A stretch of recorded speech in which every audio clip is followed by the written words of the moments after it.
Let's go to BC. The new man in charge running the men's basketball program joins us now. Earl Grant joins us. Coach, first of all, welcome to the show. Welcome to the ACC, and congratulations. Well, thank you. I appreciate it, man. It's very humbling, and I feel so thankful to have this opportunity. It's a great situation here at BC.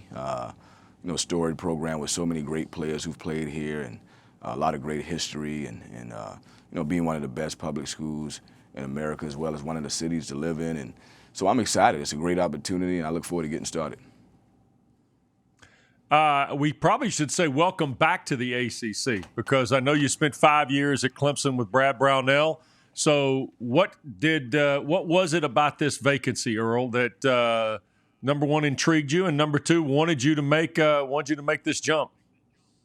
Well, obviously being in Charleston for 7 years, we had a lot of fun building that program, and leaving Clemson to go to Charleston. I thought it was a good opportunity for my first head coaching position. Certainly wasn't looking to leave, wasn't looking to make a move. Was happy there. We were doing great things. But the way, the AD, Pat Kraft, reached out to me in some of our initial conversations, and the passion he had for trying to build his program, and the energy he showed in pursuing me was very noticeable. And so that was the first official thing that got me excited. And then when I had a chance to meet with the president of the school, Father Leahy, just his values, how much he talked about family and faith, was very attractive to me as well. I thought it was a good fit for me and my family to be at a place with a AD and a president that were so passionate and had so many values that represent who me and my family really are. And then again, we want to build. I feel like this is my next assignment. I've been in the ACC before at Clemson. I feel like it's my next assignment, and I'm excited to get started.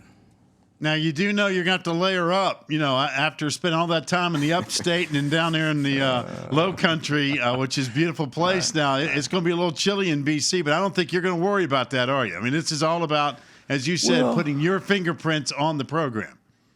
Well, I've lived in Wichita, Kansas as well. And so, I've been in a cold climate, and so I understand that. But, again, that can't take away from how special the DNA of this program is in terms of, again, like I said, the success that they've had has happened before. All the great players who've played here. There's so many coaches before me that worked so hard in the last 25 years to put this program in a position where there's a foundation to build and grow. And again, I think we're in an area where you can get out to so many different programs where they have talented players. I'm excited about that. My recruiting background is in the ACC footprint, but now you give me a chance to be in an area where there's people up here in the Northeast that love this program that can help us continue to build it. Earl, one of the things about the Boston College program is, and you mentioned the Northeast, BC has probably the closest proximity to a lot of really good prep schools in the Northeast, where they're talented kids, Brewster, Avon Farms, whatever the case may be. How important will that be as you look to kind of build the pillars of what you ultimately want to do there? Yeah, I think it's going to be critical because, none of us coaches are as good as we think we are unless we have great players. And so, I'm pretty convinced that it's, the players make the program, and so it's going to be important for me to have a great staff that understands how to evaluate players. I think we're going to have to go out and recruit players, but I think it's important, too, that we evaluate players and figure out who can be successful at BC. And we pride ourselves on skill development and helping these guys grow on and off the court. So, we got a task ahead of us.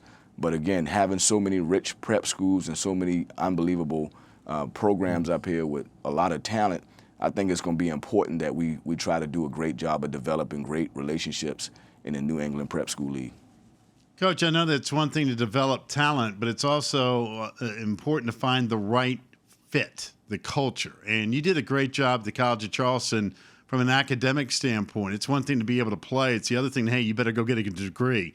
And at BC, they're not cutting any corners. And I'm sure that was something that appealed from your perspective and also from BC's perspective, looking at you and the job that you did with your program from an academic standpoint.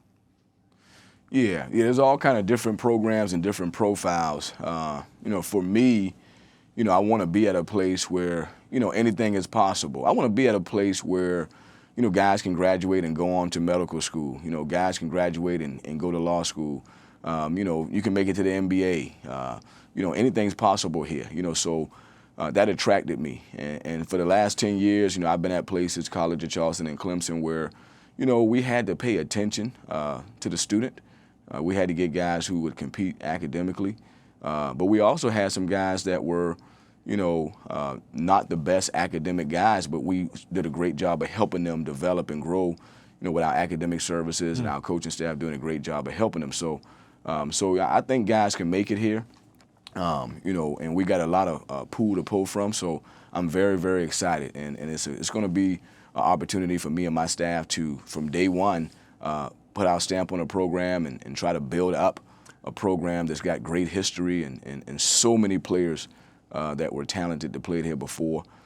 So I'm excited about the opportunities that lies ahead. Earl, I'm fully aware College of Charleston and Boston College are two different deals, but they're both private schools in major metropolitan areas. What similarities do you see in what you built in Charleston to what you'll be challenged and tasked with trying to build in Boston? Well, I think, initially we got to find guys who are really excited about being here, putting that jersey on, that's willing to commit to something bigger than themselves, that's passionate about fighting for this city and this program. I think that's the first step, and I think it takes time to form that. I think there's some great players on the roster right now that I look forward to spending some time with and meeting, because they are some talented guys in the program now. But we got to go out and recruit and find guys, too, that just are willing to commit to something bigger than themselves. So I think it starts with there.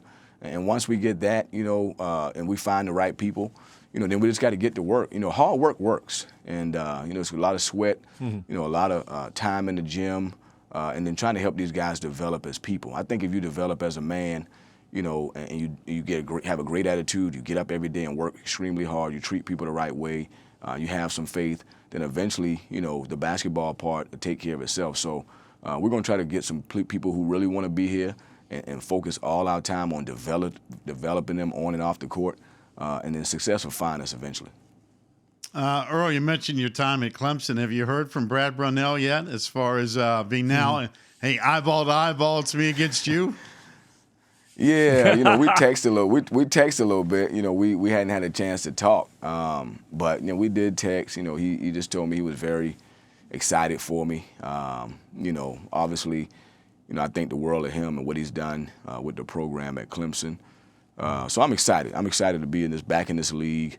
It's one of the best leagues in America. And you can attract some of the best players in America. So I'm very, very excited about that, and just look forward to getting started. Two things here, Earl. One, you arrive at a time where there's a lot going on here. I mean, there's shovels in the ground up there on campus, and I know there's an indicator that some of the basketball is going to benefit from that. What were those discussions like with Pat Kraft about facilities and the things you're looking forward to, in addition to just the work that's going to be involved in building that program? Yeah, well, the time is right to be at Boston College. Again, the energy that Pat Kraft has shown about, moving this program forward is something that's attractive to me. We have a great facility project that I was able to see, so I'm looking forward to spending time with our donors, everybody who's done so much to make this program what it is now, for us to try to push forward and make these facilities a possibility. And so it's a great time to be here. I'm not concerned about where the program was. I'm not concerned about where the program is. I'm concerned about where the program is going. And we're going to go somewhere. Sure. And anytime you start a new journey, the first thing you got to do is just get started. You got to get your feet moving, and you got to get to action.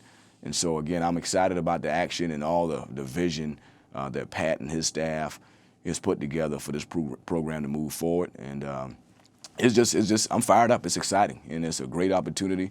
And I think when we can get some people on campus and show them who we are as people and what our vision is, I think the players and the student athletes that have an opportunity to come here, they'll be fired up as well. So it's just a very, very great opportunity for me and my family, and I look forward to working with Pat and his staff and the president here, Father Leahy, who was unbelievable in our meetings. There's all the values that he talked about this school and what it stands for. It matches me, and I'm just happy me and my family have an opportunity to build here. Hey, Coach, for everybody who's a BC fanatic, and they're like, all right, Earl Grant's our guy. I mean, we're behind him. Let's go. Give me something on the show, pet peeve, favorite fill in the blank, whatever, that defines who you are that we maybe only the family members know about Earl Grant. Right. Give me something. Well, yeah, I mean, I think the only thing I would tell you is, when I commit to something, I'm gonna find a way to make it work. And so, I'm gonna wake up every day.